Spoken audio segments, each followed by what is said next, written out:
সন্ধ্যেবেলা বিরিয়ানি খেয়েছি, ভাবলাম কম পয়সা বিরিয়ানি খাবো একটু। কত? 80 টাকা প্লেট। 80 টাকা প্লেটে বিরিয়ানি খেয়েছি। সে বিরিয়ানি তো মানে দুজনে একটা খেয়েছি, হাফ হাফ করে। দোকানের নামটা বলছি না আমি, কারণ নাম বলে খারাপ দেখাবে। খেয়েছি এটুকু বলছি, খাওয়ার পর থেকে অল্প একটু। কতটা খেয়েছি? আচ্ছা, অল্প একটু খেয়েছি। সেটা খাওয়ার পর থেকে শরীরের যা কন্ডিশন, গ্যাস হয়ে যাচ্ছে, পেট ফুলে গেছে। প্রমাণ সব দেখাচ্ছি, দেখো 80 থেকে 100 টাকা খরচ। জিরা রাইস, গ্যাসও ফার্স্ট, জিরা রাইস সঙ্গে প্যান্ডি, হ্যাঁ কিনে নিয়ে এসেছি। কোল্ড ড্রিঙ্কস কত টাকা? আর সঙ্গে কোল্ড ড্রিঙ্কস খেয়েছি, তাতেও কাজ হচ্ছে না।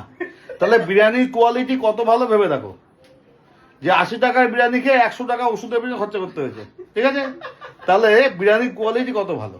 এই জন্যে বলে যে ভালো জায়গা থেকে ভালো বিরিয়ানি খাও। 300 টাকা 400 টাকা প্লেটে বিরিয়ানি যারা বিক্রি করে তার কোয়ালিটি আছে। 80 টাকার বিরিয়ানি 80 টাকার মতোই। 80 টাকার বিরিয়ানি খেতে গেলে 80 টাকার ওই গ্যাসও ফার্স্ট খেতে হবে। ঠিক আছে, সেটা আমরা খেয়েছি। ঠিক আছে, খেয়েছো তো? হ্যাঁ, আমরা খেয়েছি সবাই। ঠিক আছে, তোমরা খেও না, ভালো বিরিয়ানি খাও তোমরা।